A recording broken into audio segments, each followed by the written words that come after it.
I do. Hey, if everyone could take their seats, please. Trying to get started.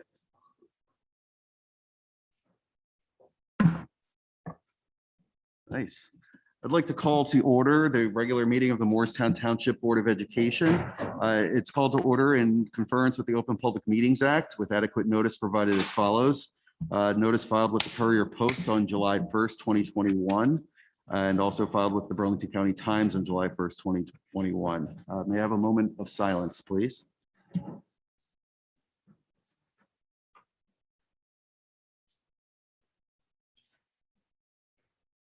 Thank you. Please rise for the Pledge of Allegiance. I pledge allegiance to the flag of the United States of America, and to the republic for which it stands, one nation, under God, indivisible, with liberty and justice for all. Thank you very much. May I ask for a roll call, please, Mr. Secretary? Dr. Alberti. Here. Ms. Sarkara Burns. Present. Mr. Fairchild. Here. Mrs. Fallis Macaluso. Here. Mrs. Makopoulos. Here. Ms. Romano. Here. Mr. Villanueva. Dr. Snyder. Here. Mr. Weeks. Present. Thank you. Okay, the board met in executive session earlier. Had its discussions there. So we'll move on to the routine matters. The letter A, approval of minutes. May I have a motion for the approval of the minutes from December 21st, 2021? I've got a motion. Sorry.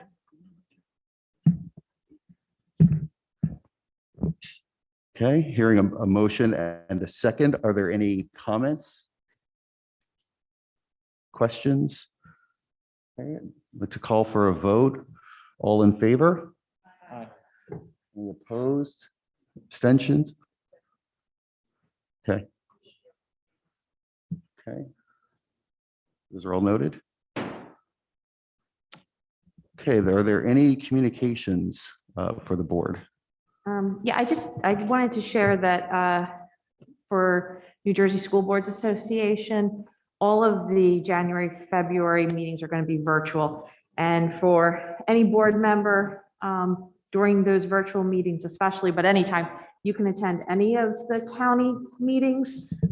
During January and February, a lot of the different counties are doing equity and diversity topics at their board meetings. So if maybe you can't catch the Burlington County one, which is next Thursday, you can jump on to any other county. And please see me for any other additional information about the New Jersey School Boards Association and their meetings. And then in March, they'll go back to in-person meetings.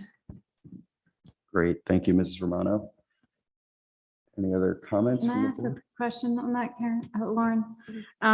If we prefer to go in person, can we wait until March or should we start in January and February? So the topics change monthly. So the topics are not always the same for the county. So like I know, February, we're doing diversity and equity, but there are other counties that are doing that. But there are other counties. If you look on the website, you'll see the different topics for the different counties. So each month there is different topics. So it would be more topic based if that serves your interest.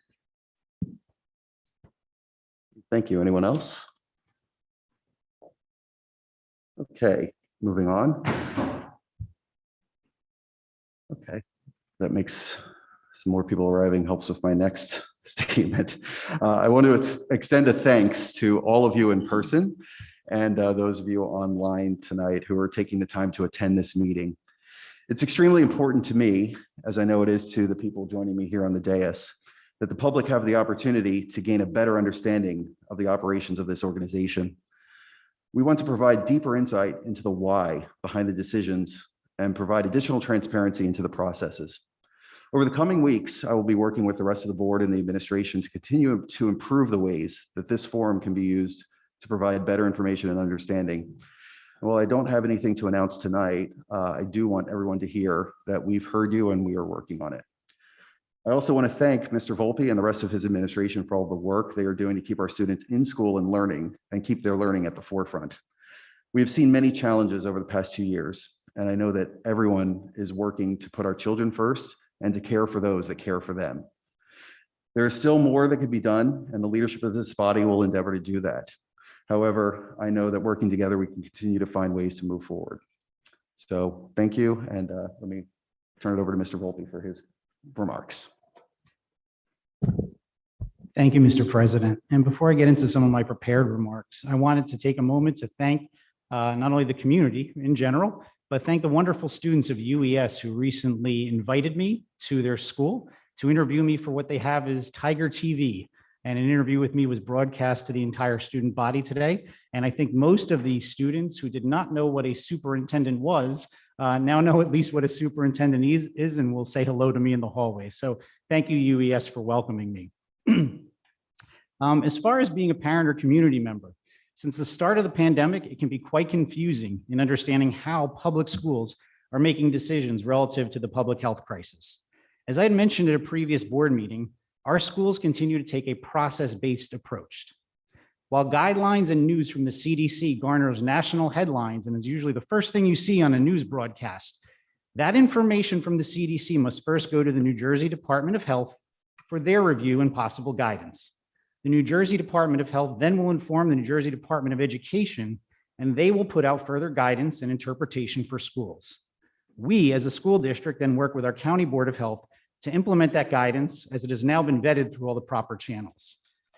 Following that as our process, we are hopeful to maintain in-person learning as long as we do not have two things. One, a high in-school transmission rate, or a high number of staff who are forced to quarantine to the point where we are not able to cover assignments to an adequate degree. That being said, if the latter did occur, which we're not close to doing, We would likely not need to move all schools to remote instruction. If there was a staffing crisis among teachers, paraprofessionals, and bus drivers, we would take a tiered approach with specific goals due to staffing. Our first thing, we would first shift the high school and the middle school to virtual learning and shift all of our available resources to UES and the 3 elementary schools in order to maintain in-person instruction. If the situation did get worse, we would shift UES to remote learning and make it a priority to keep the 3 elementary schools open. So we have priorities. We're prioritizing our youngest learners and our most vulnerable learners, if it ever came down to that. But to be clear, we are not at such a point, and our absences are getting better. However, I want it to be known that our priority in this case will be our youngest learners. And of course, there'll be some exceptions at other buildings where we would also make arrangements for our most vulnerable learners. I am also a parent of students in the New Jersey public schools, and I myself know how frustrating and confusing these times can be. That's why it's important for me to let you know where our information comes from and what our priorities are, as stated above. This is especially relevant in our daily email that informs our community of the number of COVID cases reported to us. We will be making some adjustments to that communication in order to explain more clearly what those numbers mean, as much has changed since those originally started being sent out to the community. There are other efforts that we are engaging in with this board at the dais to help keep our schools running smoothly. First, we are hiring at this agenda an additional part-time nurse to help with contact tracing and to fill in schools where needed. During this challenging time, we do not want to have a school uncovered without a health professional for any reason. Also, it is important for us to both recruit and retain substitute staff. To this end, today, we are raising our substitute rates and making aggressive efforts to increase our substitute pool. Substitutes, you are truly unsung heroes in all public schools, not just here in Morristown. As you can imagine, I receive lots of emails and inquiries about a variety of items. As a reminder, if you have a question about something that is going on in your child's classroom, ask your child's teacher first. If you still have questions after reaching out to the teacher, it is appropriate to reach out to a subject area supervisor or the building principal for such issues, or for any issues about the school as a whole. If after exhausting those options in the chain of command, if you still need clarification, reaching out to a certain department in central office is also an option for you. Following this process will help you get accurate answers to your questions in the most expeditious manner possible. Finally, due to the recent snow days, the board is looking at making potential adjustments to our school calendar in order to preserve spring break. I think we all believe that students and parents deserve as much quality time as possible together this year. Hopefully by the February board meeting, we'll be prepared to take action on that issue, as well as potentially approve a 22-23 school year calendar. I just want to say it has been a great and challenging first month as superintendent, but I've already really learned what a wonderful community Morristown is. I look forward to continuing to serve the community for the benefit of all of its students.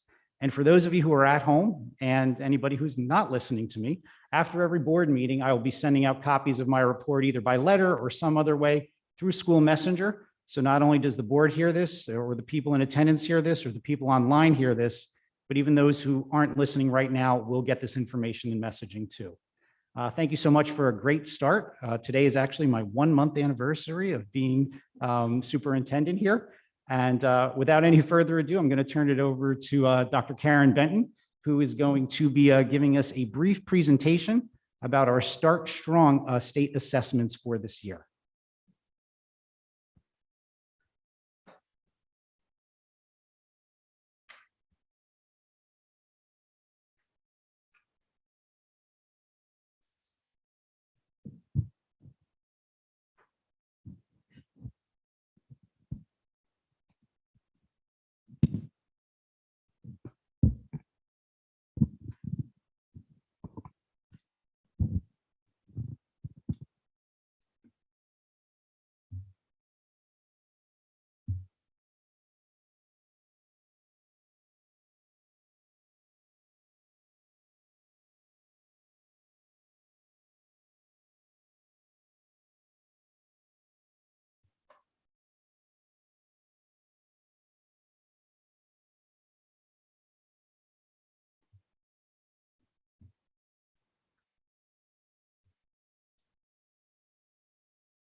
Good evening.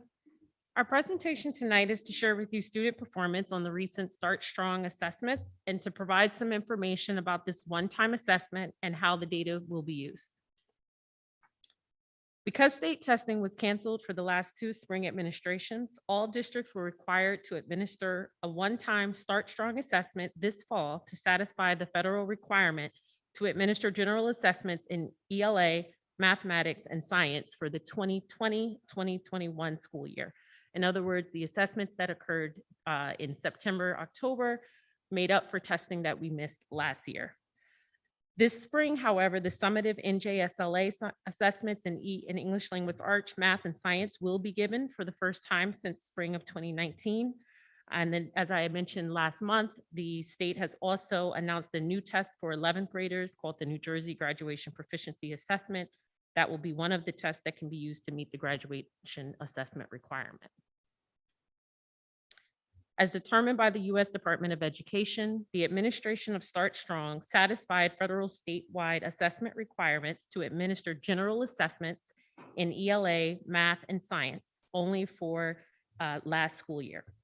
These assessments were designed to be quick online assessments that were given in the classroom and without any major disruption to the daily schedule. They provided one snapshot of potential student need at the start of the year. The Start Strong assessments were not meant to replace local formative assessments that the districts can use to monitor student progress over the course of the year, such as our MAP testing that we use in the fall and spring to monitor student learning growth. They were also not meant to replace the summative assessments that are end of course and end of year learning, such as the NJSLA, nor are they predictive of future results on that summative testing. The design of the Start Strong test was designed to assess a subset of prior year academic standards to provide one data point on the level of support a student may need to engage in grade level content at the start of the year. We consider this to be a snapshot within the subset of standards. Start Strong did not assess summative or end of year, end of course learning. For instance, in Algebra 1 Start Strong assessment, it looked at the learning within a subset of grade 8 standards on algebraic concepts. It did not, however, look at the other standards that deal with number systems, geometry, statistics, and probability. As stated earlier, the district relies on district level assessments to measure ongoing growth and to identify learning needs that then guide our instruction. Start Strong designed their assessment with the premise that all students would need some level of support due to the learning impacts of the last 2 years of the pandemic. To that end, they identified 3 categories: less support needed, some support needed, and more support needed. As we interpreted the Start Strong data in conjunction with our own internal assessments, we determined that students needing less or some support would be provided that support through classroom instruction. Teaching staff and administration have continued to adjust instruction to meet the needs of all of our learners this year as we return to full day in-person learning. Because this assessment was given in the fall, we used our ongoing MAP testing in last spring to identify students for the summer engagement program to provide extended learning opportunities in English and math. And then we also used our fall MAP testing and other foundational skill assessments in the classroom to identify students who would need additional support in those 2 subject areas through our reading and math support program. As we have done in the past, we continue to monitor students who are receiving more intensive supports throughout the year, such as students receiving special education services, our ESL students, and students receiving basic skills services. For instance, a winter MAP session is administered to students in grades K through 8 receiving these services as an additional data point to monitor their growth over the course of the year. The next 3 slides will provide our overall student performance data by grade level on the Start Strong in green. And as I stated before, those students, we are reporting the percentages of students who need less or some support, which we are providing at the classroom level.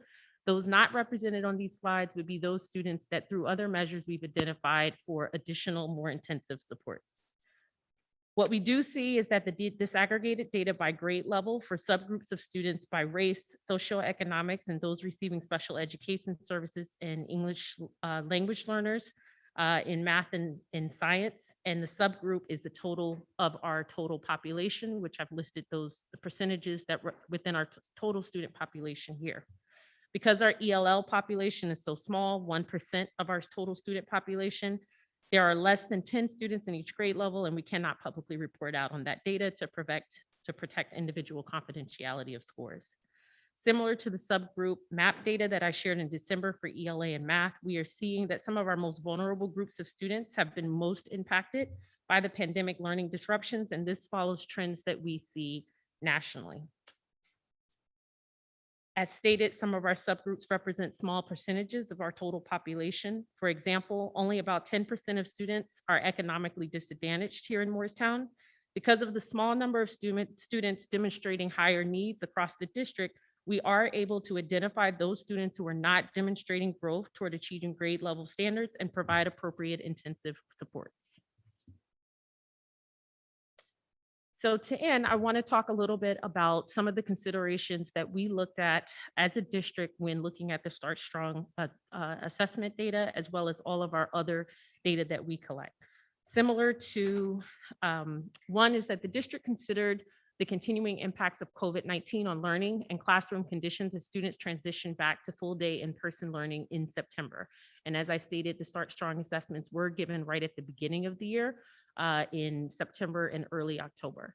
We also looked at our levels of student participation and engagement in the assessments early in the year after a year of hybrid and remote learning, and some students still needing to quarantine.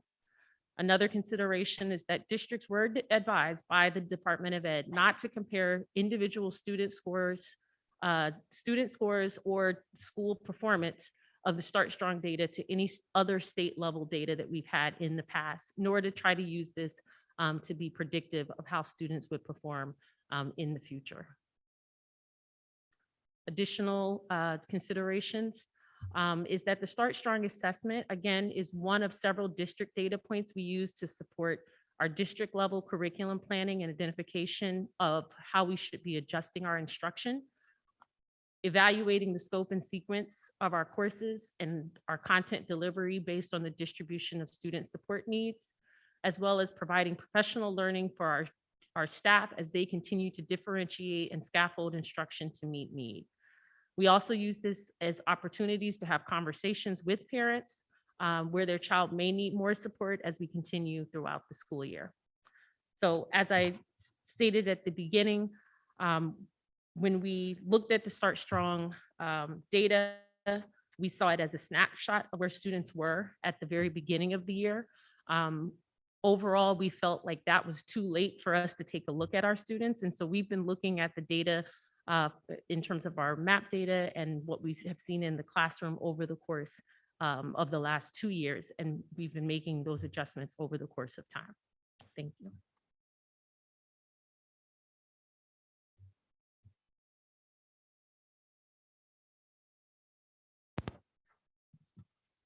Okay, next question. Karen, I didn't know if you, or no, it doesn't matter where. In the context of, since you know, we try to frame this politely, what does the state indicate would be useful with this?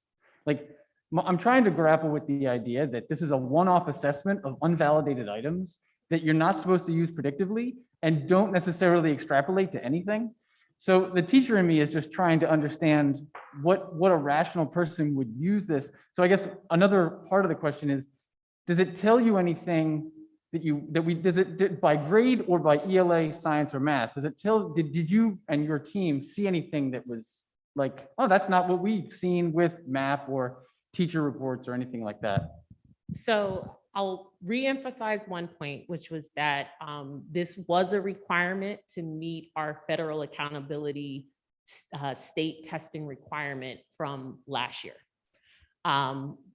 And to your point, we also said, well, okay, how can we maybe make use of this? And so the way that we looked at that is it is an additional data point. So for instance, If we saw that a student fell into the more support category, a teacher or a principal might look to see, well, has the student already been identified for our basic skills instruction?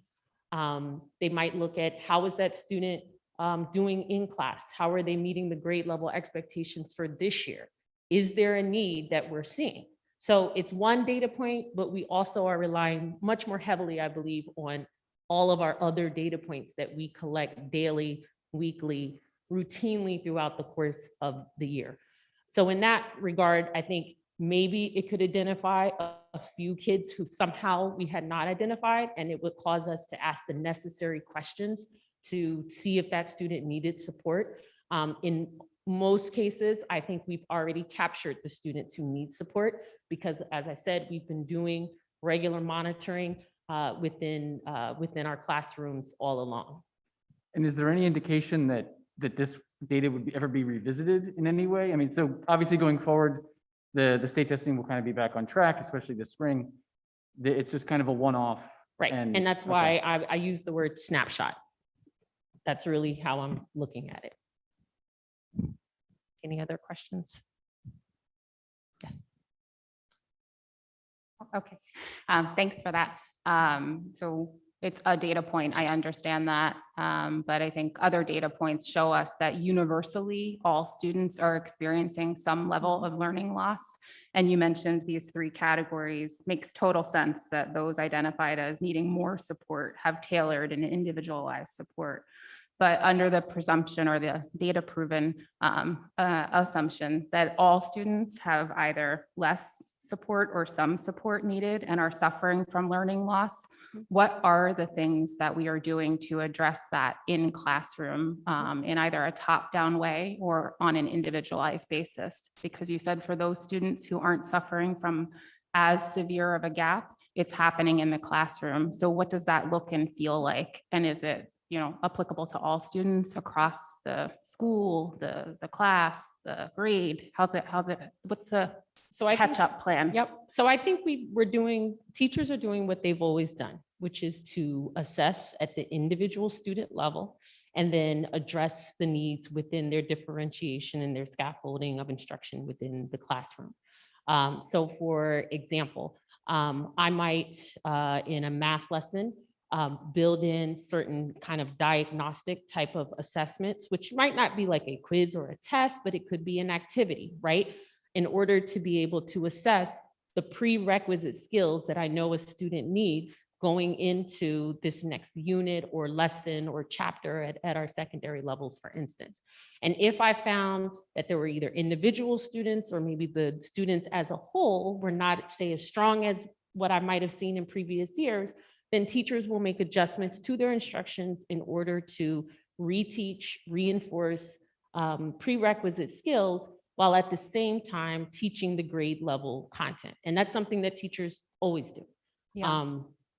So is there anything additive on top of like an individual teacher teaching hers or his classroom that the school is considering in a more holistic or top-down programmatic way to catch up all students? Yes. So last year's supervisors did work with teachers at the different grade levels to look at the standards and have an understanding of what was going to be taught, where the emphasis was going to be placed. And so using that same plan, we're carrying forward and started this year with a plan of how we were going to continue to address certain standards and what were those. That's what the Start Strong, when they talked about the subset of prioritized standards. So the state provided information about the things that they were going to prioritize.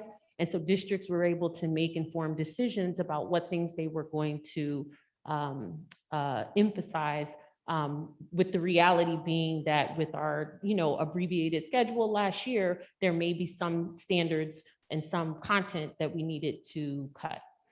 And we did that in alignment with the state. So the state, will follow along, we assume, with the NJSLA assessments. Okay, thanks. Did that? Okay. Oh, I'm Go sorry, ahead. just one sort of related. So what, as a practical matter, Mhm. what should parents expect when they get they've received the paperwork that their child needs less support. I forget the 3 buckets, less summer, strong support. If they haven't heard any, like, obviously the teacher is addressing it at an individual level in the classroom, but sometimes, some parents have heard about specific actions that are being taken, others haven't. So as a practical matter, what should we expect, or what should parents expect? And then how should they go about, taking a course of action to understand exactly how some of those measures are being addressed? And I do have a second part of that. I can ask it now, or I could wait. Let me answer, and then that Okay. way I won't forget. So I think practically speaking, we are now in January, right?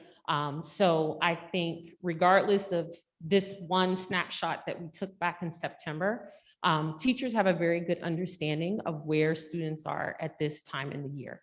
And so for those students, like, as you said, who have been identified for, say, like reading and math support, they've already been identified for those programs. And parents have the ability to speak not only to the grade level teacher, but also to those reading and math support teachers, if the student is a part of that, during back to school nights, during parent teacher conferences. Again, students are, getting progress reports and report cards along the way. So those things are happening. And I think you can say the same thing for a student who's not necessarily in that higher category where they're receiving intensive reports. If there were significant concerns, then that would have been a conversation that would have occurred between teachers and parents already at this time of the year, as it would have happened in any other year. Thank you. And then just kind of to Mark's point, have you guys given any thought to how we will be measuring progress? So we have a snapshot, we have a couple of other measures.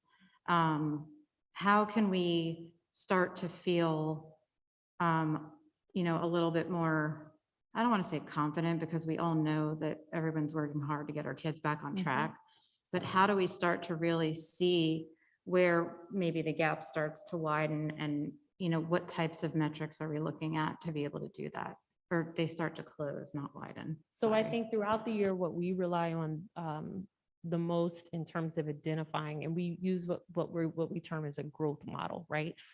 So students will start the year at a point, and then they will engage in the learning over the course of the year. And then we look and measure growth to see how that growth has occurred over the year.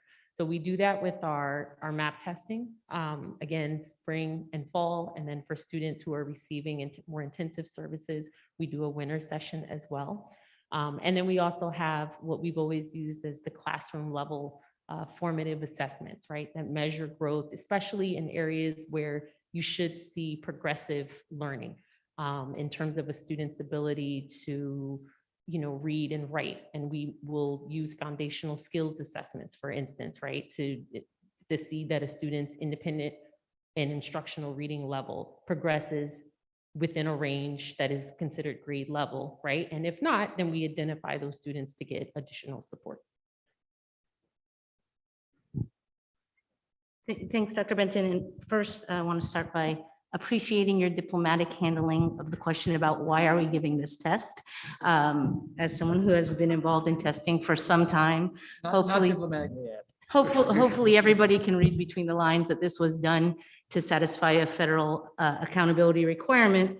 And that being said, those who advocated for not allowing states to have a waiver out of this federal requirement, of the utmost importance is to allow us to continue to measure and identify the subgroups that continue to not achieve at the same level as our non-economically disadvantaged white students achieve at. And so I think that is kind of the purpose behind states not being able to get a pass, is that we need to always be keeping that data at the forefront. The other thing that I would just like to say for the board and for the community is that I think it's very important that we push ourselves as much as we in our hearts wish our kids didn't have the disruption in learning that they've had over the last going on 2 years now, that we as much as possible think about the asset-based approach to how we think about student progress. Lots of kids have developed tools, skills, not to say that we're not behind and that kind of thing, but the kind of pressure that we continuously put ourselves very unrealistically under as saying, well, by the end of this school year, we'll be caught up. That isn't the case. We need to think about the greater needs of our kids. And, we've had learning loss, we've had teaching loss, we've had social emotional issues.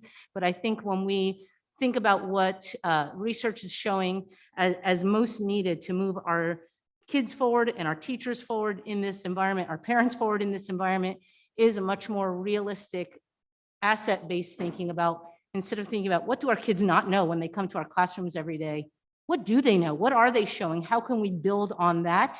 And research is showing that we, as much as possible, keep kids in grade level instruction and build from there. And there's lots of reports coming out to show that that is what's possible. And I'm just very appreciative that we have such a strong teaching staff, because that's what teachers have always done. That has always been the work of teachers. I don't know a teacher that ever assumes a kid comes into a fourth grade classroom remembering everything that they learned in third grade. Obviously, we have a bit more disruption than typical, but that is the skill set that we are fortunate to have here. And so as much as possible, I think to keep thinking about what our kids are and teachers are bringing to this conversation, it would be helpful. One more quick question. I had read a note that there was about $4 billion in state funding that would be dedicated to programs to help children catch up. So forgive me if I missed you saying this, but did we get or will we get any funding in Morristown? And do we have plans on how to use it, or will that be TBD? So I'm going to let Mr. Heiser just talk about what we've already done. Absolutely. Thank you, Dr. Benton. So we have Dr. Tate and his team last year applied for a one-off grant through the state of New Jersey that was specifically to address learning loss. We have also participated in all 3 rounds of the ESSER funding. The first round was CARES Act, second round was ESSER, third round was ARP funding. So we just completed our 3rd application on that in, I believe, November. We board approved that. So yes, we have participated in federal funds to help offset learning loss.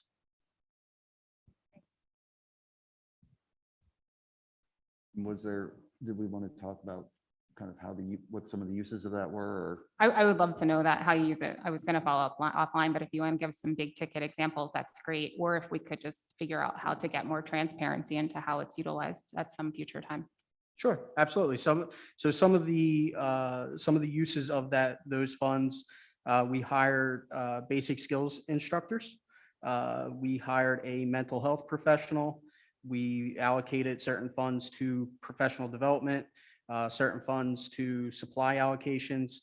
And this summer, we ran a ESSER 2 summer program that Ms. Butler had spoken about a little bit earlier. But those are some of the overarching items that we allocated toward.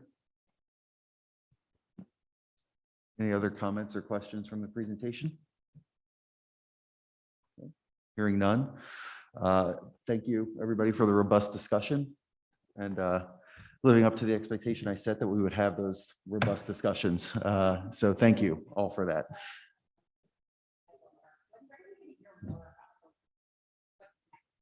Like after this, like when will it come back? Like when will we hear more about what we're doing? Like this isn't a one and done. So will there be more discussion at the board or about, how we're going to invest the funding? Like how can we create more transparency to the parent community around how we're going to use the funding and the plans that we have to address the gaps and measure the progress?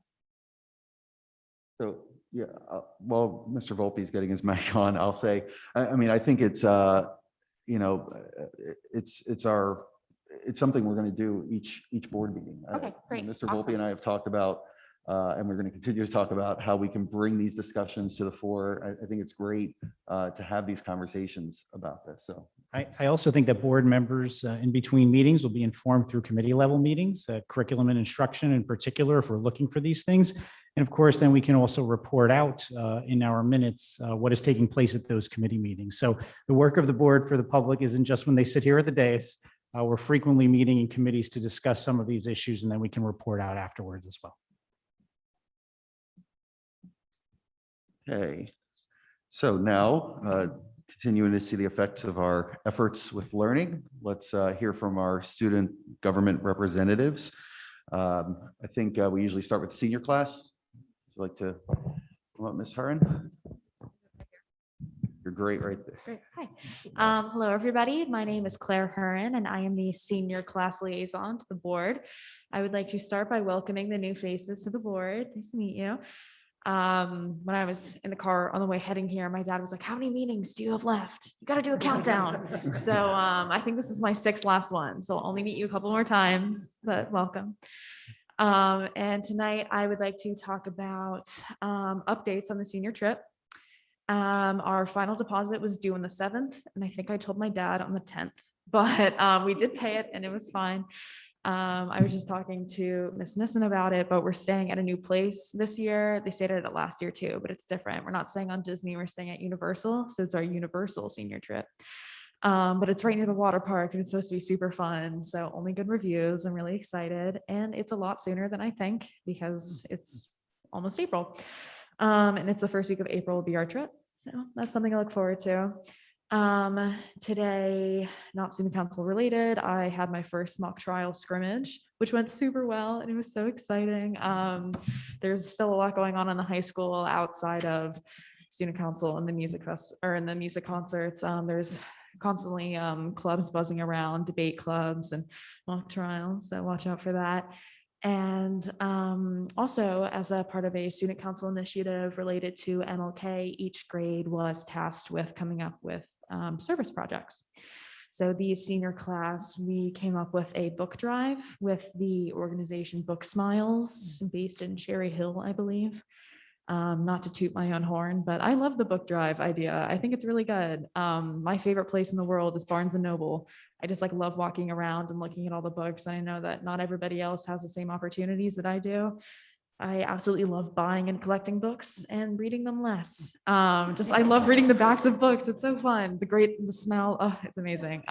So being able to give, that gift of books and knowledge to other kids around our area, I think is really great.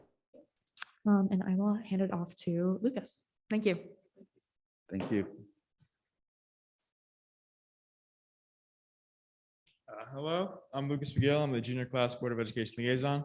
As we roll into 2022, the first thing on any high schooler's mind is prom, after midterms, of course.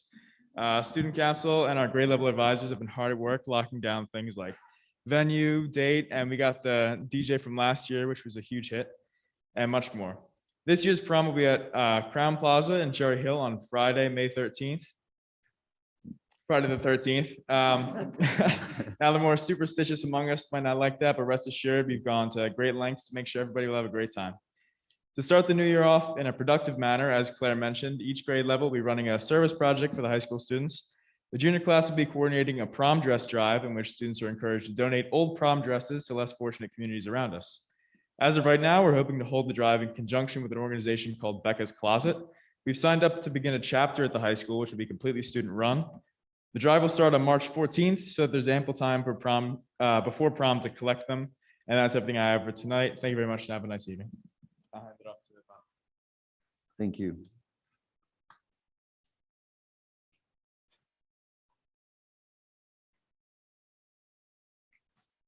Hello, everybody. My name is Bhavika, and I'm the sophomore class liaison. And since December, Student Council has been planning and preparing for our annual Martin Luther King Jr. Day Assembly. Unfortunately, we were unable to do our assembly live, and instead, we videotaped it in the auditorium with the help of staff and our wonderful video production team. Then our wonderful video production team assembled all of the clips into one video, which was viewed by students in their classrooms last week on Friday, the 14th. In the assembly, we discussed Dr. King's legacy, his life, his beliefs, which included the principles of nonviolence and his vision of the beloved community, and how we can embed Dr. King's principles into Morristown together as a community. The assembly consisted of thoughts and speeches from the student council, members of our community, students from a new club this year called Unity in the Community, and a performance from the orchestra string ensemble. Our guest speaker in the assembly was Mr. Maine Brown, who is a former administrator of Morristown High School. Overall, the assembly was a great success and a moment for our school to appreciate Dr. King's legacy and reflect on his visions and their impact on our community in Morristown. As for the sophomore service project, we will be assigning each grade a puppy-related item to donate to Wolf Love Rescue, which is a foster home that partners with Animal Aid USA to rescue abandoned, discarded, and forgotten dogs in Georgia. We will be counting the number of items each grade brings and rewarding the grade with the highest number of items brought. Teachers from this high school have adopted from this organization, and the sophomore class is very excited to work with Wolf Love Rescue to help puppies in need. Thank you and have a great night. Thank you very much.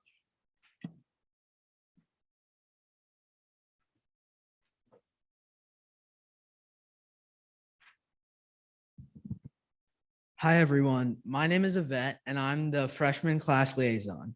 This month, I've been preoccupied with two main things. Our entire grade is studying for midterms, and we at Student Council have been working on our service project. For our project, we called Joseph's House, which is a nonprofit organization that works to aid young homeless children and teens by offering many services, including emergency shelter and access to supportive housing and comprehensive social services. We will be accepting new socks and lightly used or new blankets for the people at Joseph's House. We are working now to figure out the final details, then we will be ready to set up the drive-in school. Our whole grade is also preparing for our midterms. For most of us, this is our first time. Many people I know have gotten started studying already, which is a good sign. The 4 reading days we have been assigned to review all old materials are also a great way to study. Many of us may not know how to study for such a large test, and those days will be very helpful. Thank you. Thank you very much. Okay. Well, students, we definitely appreciate your perspective and sharing your experiences with us. I will continue the tradition of offering you the opportunity to work on that studying if you'd like to, or certainly stay and enjoy the meeting. Choice is yours. Claire, you only have 6 more times to do this, right? 5. All right. Okay. All right. Thank you again very much. Okay, let's move on to board committee reports, the questions and comments section. So just randomly picking, maybe we can start. Did policy meet? No, policy did not meet this month. Policy is meeting on February 7th. Okay, great. Moving on then. How about F&O? I understand, Cheryl, you'll give the report. Mr. Villanueva's absence. Yes. Hang on, it was a long one. He was very verbose in his notes. I will do my best to get through quickly. We had a meeting of F&O on January 14th. In attendance from administration was Mr. Volpe, Jeff Airy, Karen Benton, Carol Butler, James Heiser, and Dave Tate. From the Board of Ed was Jack Fairchild, myself, Cheryl McCopolis, Mark Villanueva, and Mick Weeks. The guests on that day were Drew Seibel, the principal of high school, and Mr. Hurley, the building and grounds supervisor. The first agenda item was to talk about a class advisor stipend. Mr. Seibel came and proposed a reallocation of stipends to the class advisors, basically taking the amount that exists and dividing it equally among the advisors, along with a reallocation of responsibilities so that everybody's responsibilities and time commitment is equal. In concept, everybody on F&O agreed with this idea, but given the status of contract negotiations with the MEA, we deferred that to the negotiations committee. The second agenda item was the 2020-2021 audit exit conference.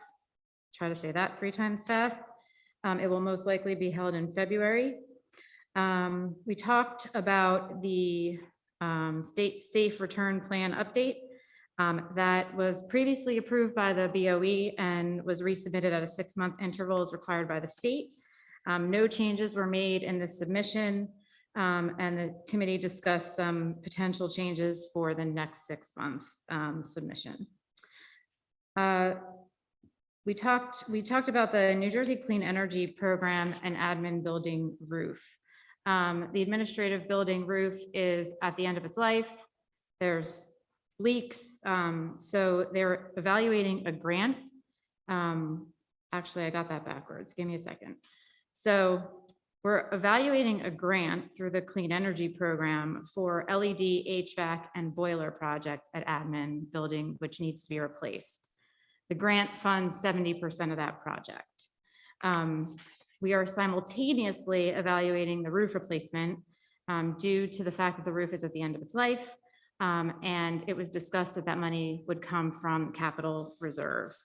The roof replacement being done at the same time as boiler and HVAC would have some cost efficiencies, and it would minimize disruption if we do it over the summer.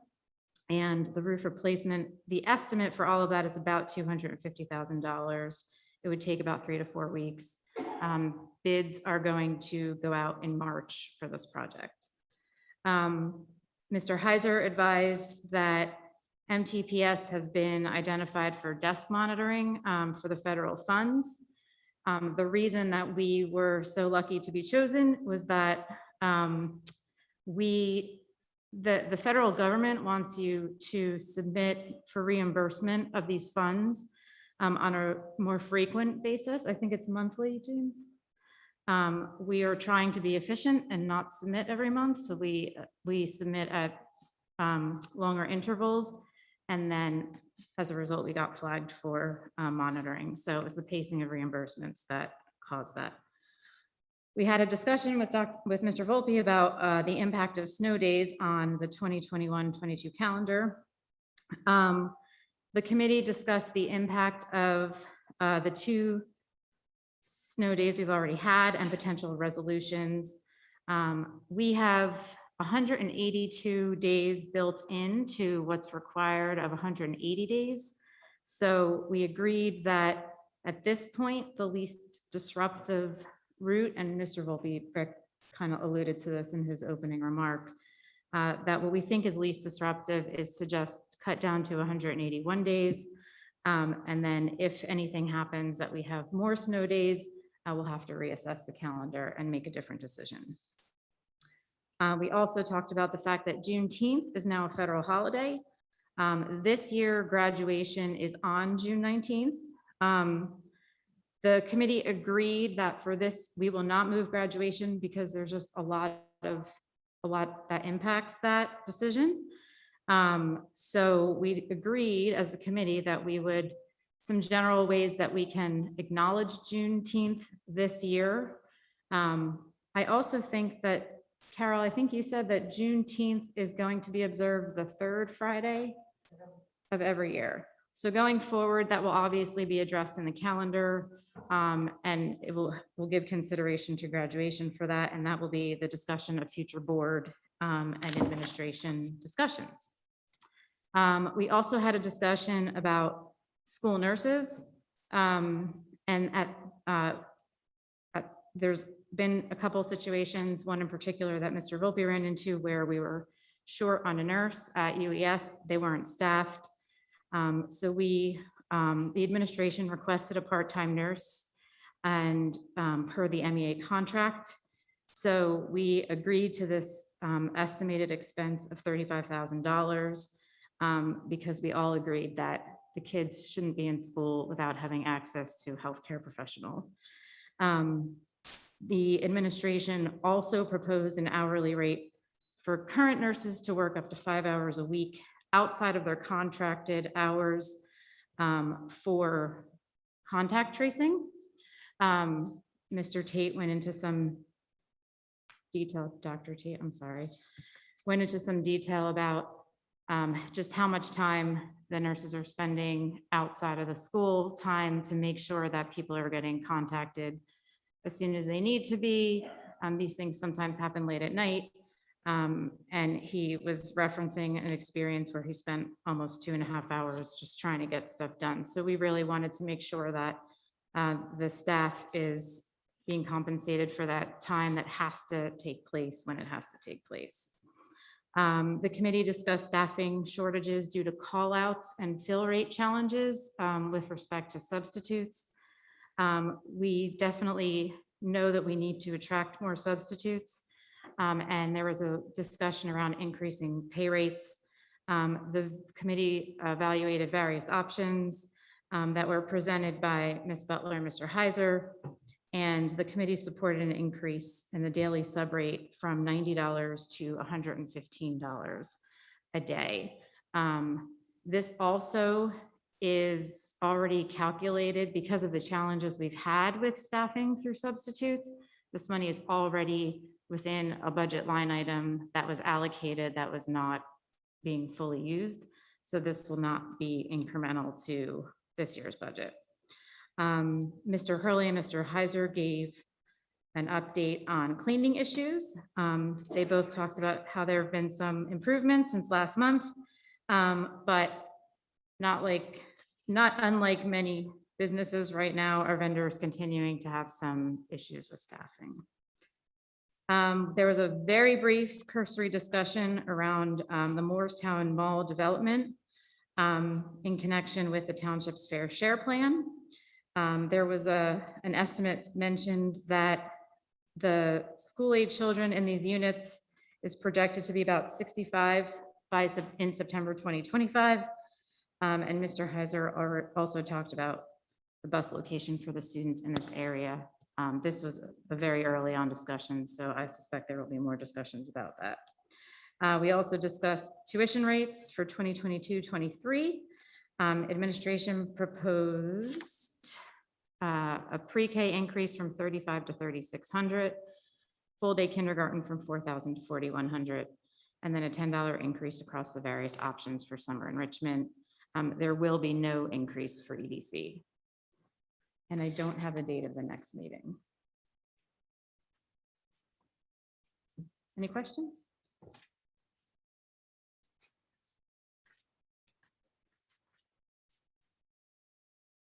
Just want to amend one thing there at the end. It talked about a potential multi-child discount for EDC. So we can't bury that part. That's or summer enrichment. I'm sorry, summer enrichment. That was very important, and it's not in my committee report. So thank you, Mick. We'll talk to Mr. Villanueva about that. Okay. All right. Hearing no other comments or questions, thank you, Ms. Mikopoulos, for that detailed report and sharing that with us. Let's move on to communications. We're meeting on next Thursday for our first meeting. Okay, great. Good luck with that. And then how about curriculum? We are this Thursday. With the, All right, then. So that's it for committee reports. We can move on. Now we're at the public comment section. As a reminder, this is the public comment section for agenda items. We'll have another public comment session at the end for other things, but for right now, we're going to do public comment. So let me also, okay, so first I'll ask for a motion to open the floor for public comment. Okay, a second. Okay, all in favor? Aye. Opposed, abstentions?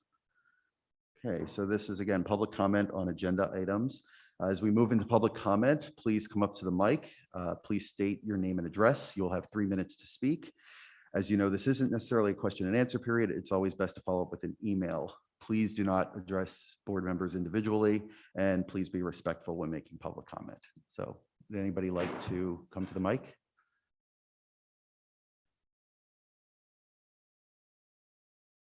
Okay. Seeing none, I will request a motion to close the first public comment session. Thank you, Ms. Burns. Second? Second. Couple options there. All right. Thank you. Vote on that? All in favor? Aye. Any opposed? Abstentions? All right. Great. Moving on. Okay. So now we're up to Section 8 reports to the board. We've got letter A, business administrator, board secretary reports. That includes the financial reports of the board secretary, cafeteria report, and a resolution of the Board of Education's monthly certification budgetary major account fund status. Don't need to read this, do I? No. Okay. So that's available in in the agenda that's available to the public and online. So number 3, approval of budget transfers. Number 4, approval of bills. So we'll request a motion, excuse me, to approve items 1 through 4. Okay, and a second? Second. Okay, any comments, questions? Okay, I call for a vote. All in favor? Aye. Any opposed? Abstentions? Okay, motion carries. Okay, number 9 in the agenda, recommendations of the superintendent. Letter A, educational programs. Number 1, Burlington County Alternative School Placements for 2021, 2022. Number 2, home instruction for 2021 and 2022.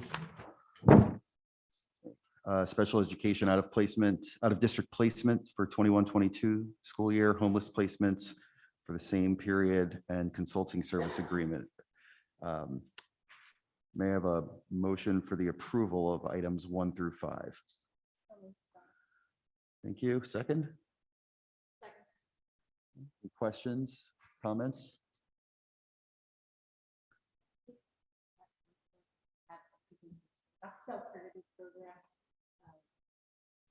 Maybe in a future meeting, communication, presentation, who it's designed to serve. It serves. We're sending a lot of kids there, and I'm not opposed to meeting students' needs, but I'm just curious if there's a general trend. Profile of student that goes to this, or, you know, just generally is something proud of that we're sending kids to some-. Or is there something else that points to potential deficiency in our program? Great. Absolutely, Dr. Burry. Thank you. Hey, any other comments or questions? Thank you, Dr. Alberti. All right, so we have, yes. Let's have a vote. All in favor? Aye. Any opposed? Abstentions? Abstaining from? Thank you, Mr. Fairchild. All right, moving on. Letter B, finance and business. This includes number 1, travel expenditure approval requests. So may I have a motion to approve this item? Second? Okay, Mr. Fairchild, Dr. Snyder. Any questions, comments on this item? Okay, all in favor? Aye. Any opposed? Abstentions? Okay, moving right along. Letter C, employee relations. Number 1, appointments. Exhibit 22-183, we amended, we removed A2.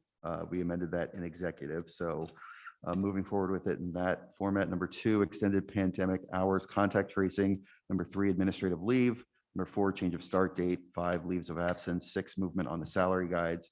7, ESSA Title I tutors. Number 8, athletics, co-curricular and clubs.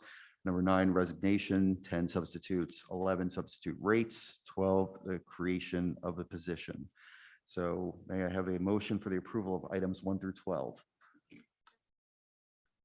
Thank you. Second. Any questions or comments on any of these? I'll just say, I look forward to the day that this agenda isn't so heavily weighted by our responses to COVID. And hopefully that time is sooner than later, if you believe what you hear, depending on who you're listening to. And I also appreciate finding ways both to be able to support the needs of this community, keeping the schools open, paying, raising the pay rate of substitutes, recognizing the hard work of our school nurses and teachers in doing what they're being asked to do. One of the things that I hear often is that we, in addition to battling COVID and a pandemic, that there is need for us to remind ourselves that we need to give each other, our teachers, our kids, grace and patience. And you don't see that on an agenda, but I just thought in this whole idea of what we can do to keep moving forward, just to remind how far we've come, and hopefully we'll see less and less of this stuff on future agendas. Thank you, Dr. Alberti, for sharing that sentiment. I know it's shared by the rest of us.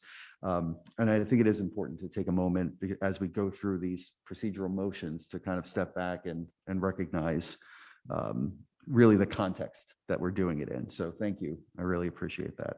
Any other thoughts, comments, Dr. Snyder? No, my only comment was pertaining to the unified sports. And I know this is not the first year, but I'm, I would implore anyone to go out and watch, have your kids participate. It's a great thing. I'm very happy that we have as many unified sports as we do. And that's it. May I just add one thing, since you mentioned Please. unified? We're trying not to turn kids away. That's how popular this program is. So we have so many kids who are out who want to play basketball in our unified program. And, you walk into the gym and it looks like it's a dance.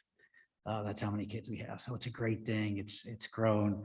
Students, teachers, everyone's doing a great job. And it really is just a highlight of some of the great things that we do.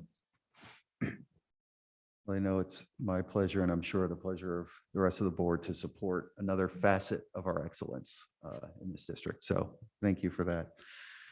So with that context, may I call for I'd like to call for approval of items 1 through 12. Can I have a motion to approve those?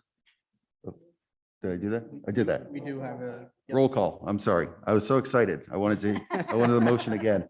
Let's vote on it then while the iron's hot. Okay. Dr. Alberti, Yes. Mrs. Arcaro Burns, Yes. Mr. Fairchild. Yes. Mrs. Fallows Macaluso. Mrs. McCopolis, Yes. Ms. Romano. Mr. Villanueva. Dr. Snyder, Yes. Mr. Weeks. Yes. Thank you. Motion carries. Thank you, everybody. Okay. Number 10, suspensions. Letter A, suspensions, as it's shown in the exhibit, and letter B, superintendent's HIB report as discussed in executive session. May I have a motion to approve this? In a second? Second. Okay, any questions, comments?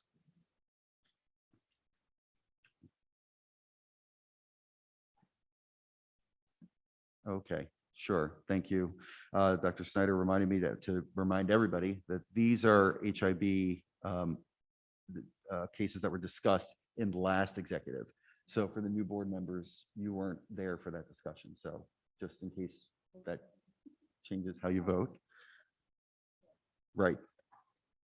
These are the ones from December. Correct. Right.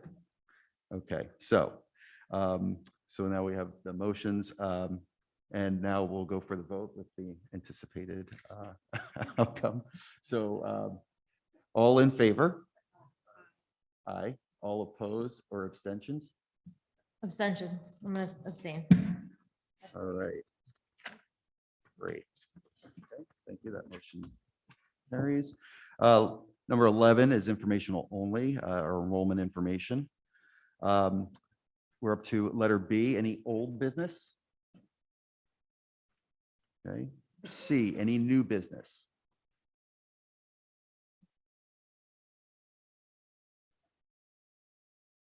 Can't work this thing. I have a couple of questions or comments under new business. Sure. That's okay. So first, for Mr. Volpe, I really appreciate your superintendent's report. I thought it was really clear and transparent, and I appreciate your passion and push to keep the students in-person learning. One kind of weedy question. I love this principle around prioritizing our youngest learners. And I'm wondering if we could apply that principle to those elementary age students who are unfortunately pushed into remote learning due to COVID. Is there a way to get them access to remote learning faster, than they already are? There's a bit of a lag, and then there's only a couple of hours a day that they're learning remotely. So using that principle to prioritize remote learning or, youngest learners, could we do something more for virtual? Again, you're going to have to forgive me a little bit. I'm going to have to look into what our current practices are and make sure that they're aligned with our previously approved plan. I also need to see if there's any contractual issues with that. I'm unaware, but we can always certainly talk about things. But I do think we have a process in motion, but give me some time to look into it so I can learn a little bit more. Yeah, that's great. And just for purposes of clarity, it's my understanding that elementary age students, there's a lag time in getting them up and running during remote learning. So they need to wait, over a day before they can actually be up and running remotely. So if we could, that principle of prioritizing our youngest learnings, that would be helpful. And then I also had a quick question around hybrid meetings. I know it's been approached a number of times during public comment about whether or not we as a board could consider hybrid meetings. And maybe Mick, this is almost a question for you. You talked at the outset about how we're going to stay focused on increased communication with the parent community and public comment enhancements. Could we also consider for a future meeting to talk about making hybrid meetings happen for the board? Sure, that is certainly something. In the public comment from the last meeting, that was the comment that was made. And as I said to the person who commented then, it's certainly something I definitely want to find a way to work on. I've talked briefly with Dr. Snyder and Mr. Volpe about some possible ways to do that. I know I need to talk to Mr. Comegno, and then I think that's something that we want to route through the policy and communications committees. So it's definitely on the agenda, and I already have some ideas percolating, but I want to share those through the proper channels so that we make sure we do it in an effective and an efficient way. Awesome. I have two more unless anybody else wants to jump in with something. No? Keep going. Okay, so I also appreciate Mr. Heiser, your response around how some of the government funding is being used in a big ticket item way to address gaps in learning loss. And I'm just wondering if we could maybe kind of double click on how that federal funding is being used more broadly. I know the school got a good deal of money from the government, both federal and state, as part of the COVID relief funds. And I think it would be really great if the taxpaying community could have line item access to how we're spending that money. And I don't know if you've given that any thought or whether we can talk about that now.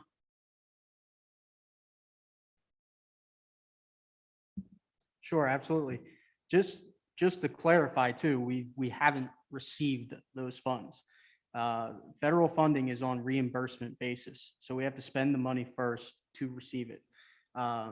As stated earlier, the big items that we have allocated those funds towards, we took a tiered approach with all of our federal funding to try and stretch it as far as we can within the allowable period. So the basic skills instructors, we put the basic skills instructors into 2 of the federal funding grants.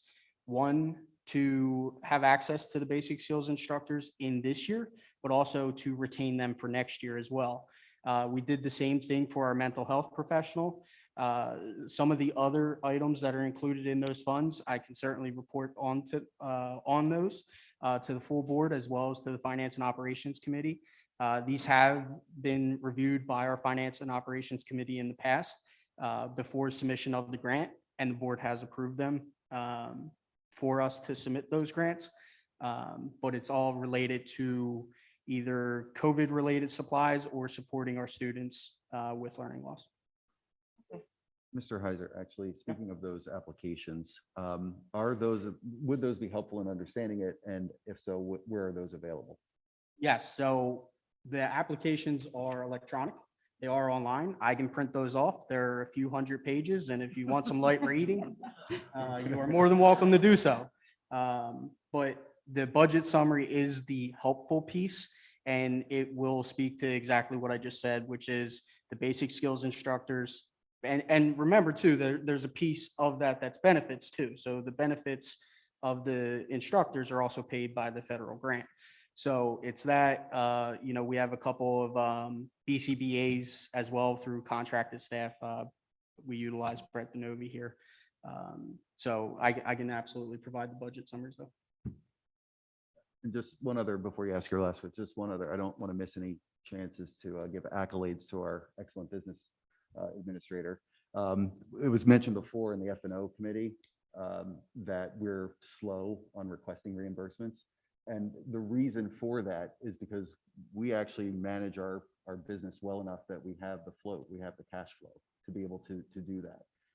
And so then there's the efficiency of doing it on a less frequent basis, but then also, it's because we have the system set up to do that. So just wanted to pat him on the back. That's one of the better things about having a good business administrator.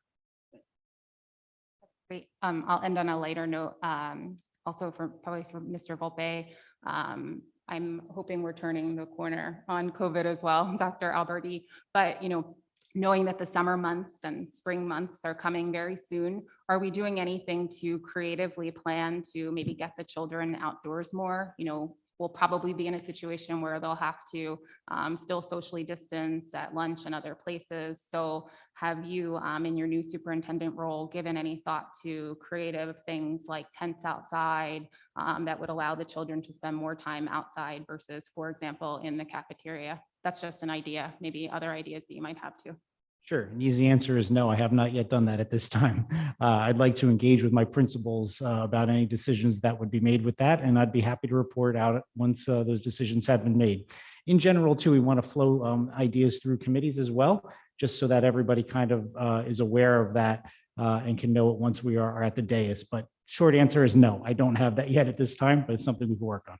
Yeah, that would be great, because I do think that even though we're turning this corner and I'm excited about that, I do think there will still be some, constraints in place, and to the extent we can, make things more enjoyable for the students, that would be wonderful.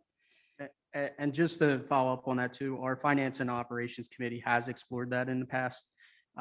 When we were initially going into COVID, we explored it. We then explored it going into the following school year as well. To give you an idea, we did have prom under a tent. For the 5-day rental of that tent, it cost $14,000. So it's a hefty price for those tents, and you cannot just put them up, and there's a process to that. There's a permit process. It's not to say it's not possible, but we also did reach out, and we would have to go through school facilities and receive the state approval, because then that's considered as instruction space. So you could use the COVID funding. No, I'm just kidding, but I'm sure we could come up with 14,000 a week. Tents are just an example of just putting on our creative thinking caps and saying, are there things that we could do to, be a little forward thinking when it comes to the spring coming? Thanks. Okay. Anything else under new business? Mick, if I could, Please. as a parent of 2 lower elementary school students, and to Mrs. Macaluso's point about a possible lag time, maybe it's a matter of just connecting with each of the school principals. Our experience was great. In fact, my 4th grader was supposed to be online, and I thought they had 24 hours to get him online. And I got an email saying, "Is Danny coming to class?" And that was the day after break. So, I wonder if it's a function of the different schools. And just from a personal standpoint, I would just encourage anyone, if you are having trouble with that, to please reach out to the principal, reach out to your teacher, reach out to the superintendent, and let everybody know that there's an issue. And I think, I feel like everybody is really trying hard to make it work and accommodate the best they can. And maybe if those issues are brought directly to their attention, it can get resolved quicker. If I can just add to that, it's an excellent point. And as I mentioned in my superintendent's comments, if for any reason you have a question about your child's instruction, please first go to your child's teacher. Quickest and easiest way to get the answer. Then you can go to the principal, as stated, to figure it out, and then it can come to another level too. If you ask the superintendent a question, what the superintendent's going to do is ask the principal, who's going to ask the teacher, who's going to tell the principal, who's going to tell the superintendent, who's going to get back to you. So if you do want to contact your child's teacher first, that's usually the best way to get the quickest and most accurate information. But I could still look at this on a 30,000 foot view. Thank you. Okay. Anyone else? Okay, hearing no other suggestions for new business, we'll move to our second public comment. So this public comment is open for other items that are not necessarily on the agenda. So again, well, let me first ask for a motion to move into public comment. And second? Okay. All in favor? Aye. Any opposed? Abstentions? Okay. So again, please come up to the mic. Please state your name and address. You'll have 3 minutes to speak. And as you know, this isn't necessarily a question and answer period, and it's always best to follow up with an email. Please do not address board members individually, and please be respectful when making public comment. So would anyone else?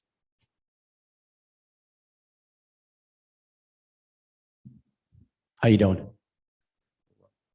Bill Blanche, 325 Springhouse Lane, Morristown, kid in UES and 2 at Roberts. Extremely pleased with the education my kids are getting so far. Extremely displeased with my right as a parent to make decisions about my child's health, because this is a board of education, not a board of health, correct? So we put you in place to make decisions about curriculum and how our child are going to be brought up from an educational standpoint, right? I don't need your opinion or guideline on how to raise my child when it comes to his or her health. So we all come here and we bicker and we just tend to like divide and conquer, right? But everybody in this room, like raise your hand if you have a kid. You're here because you have a kid, right?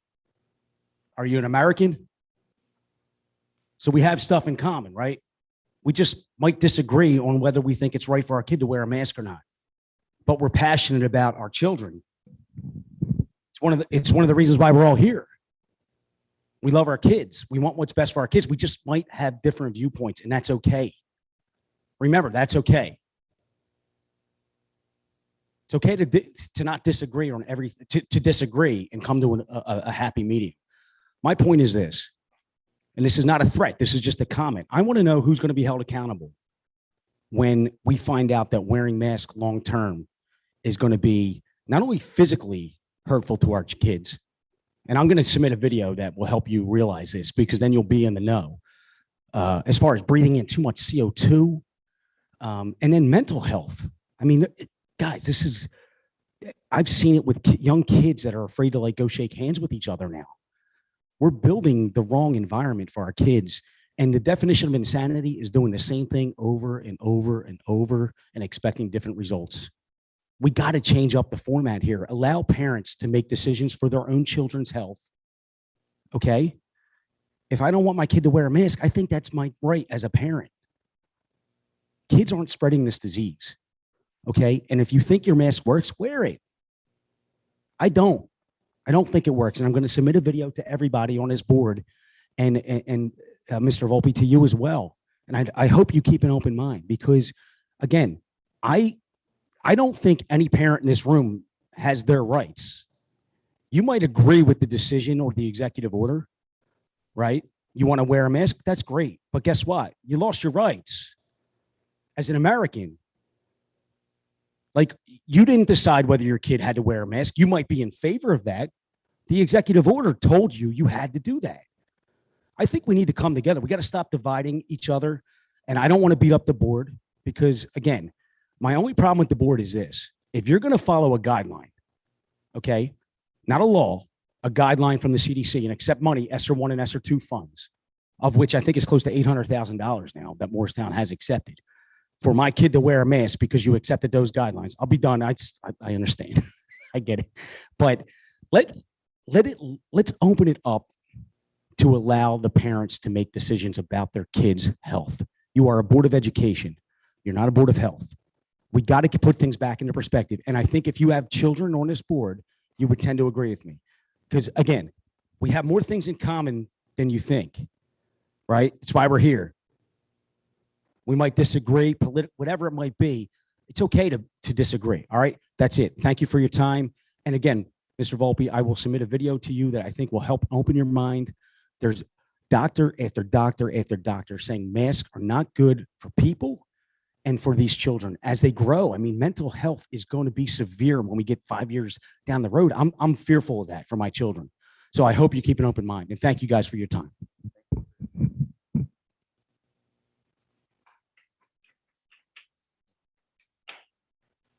You have anybody else? Okay. Seeing no one else. Okay.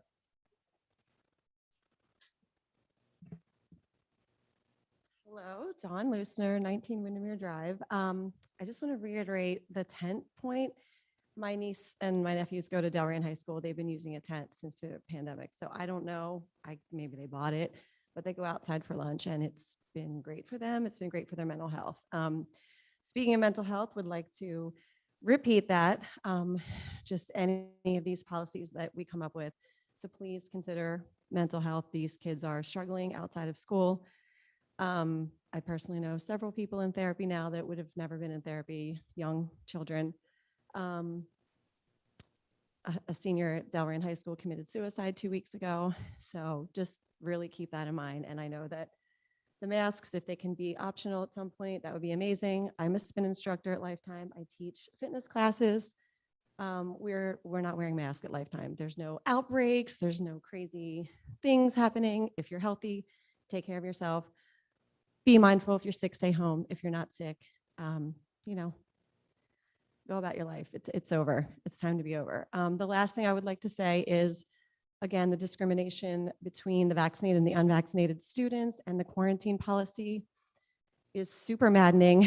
My daughter's not been sent home, but I know other kids that are not vaccinated or choose not to do that for their own reasons. They are sent home. They were sent home for 10 days. I know it's now down to 5, but if you have a vaccine card, you don't need to be sent home. Vaccinated and unvaccinated can spread this virus. It's now known that. Please work on changing that policy.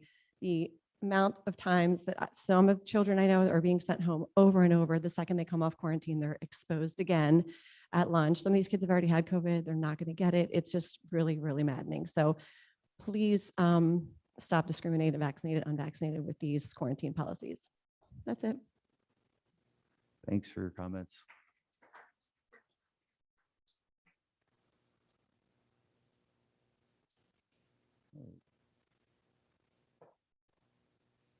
Anyone else? Okay, I will entertain then a motion to close public comment. All right, all in favor? Aye. All opposed? Any abstentions? Okay.